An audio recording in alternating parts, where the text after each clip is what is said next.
ঢাকার স্ট্রিটে আমি প্রথমবারের মতো নিয়ে এসেছি জাপানিজ সুশি। 1000 টাকার খাবার পাচ্ছেন মাত্র কয়েক শত টাকার মধ্যে।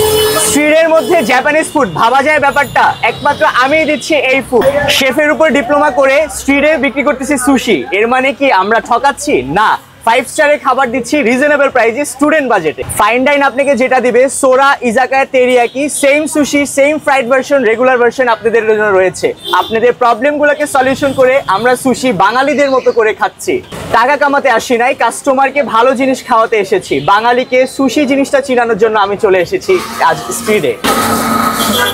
কম টাকায় দিচ্ছে এর মানে এমনটা কিন্তু নয় যে খারাপ খাওয়াবো, ভালোটা খাওয়াবো কম টাকায়। আপনাদের স্যাটিসফ্যাকশন মানে আমাদের নাইম আশরাফের থেকে সুশি রেসিপি শিখা, তো ভাবতেই পারতেছেন খারাপ জায়গা থেকে শিখে আসি নাই। আর এমনটা না যে আতপ চাল, আল্লাহ চাল বা দেশি কোনো রাইস দিয়ে সুশি বানানো হচ্ছে।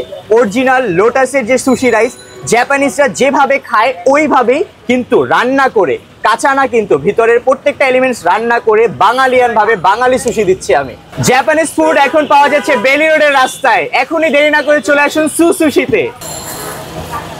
এই যে হয়ে গেল আপনাদের 1000 টাকার সুশি মাত্র কয়েক শত টাকায়। আমরা কিন্তু আপনাদেরকে চপস্টিকও ফ্রি দিচ্ছি। জাপানিজ খাবার জাপানিজ ভাবে খাবেন ইনশাআল্লাহ। Excuse me.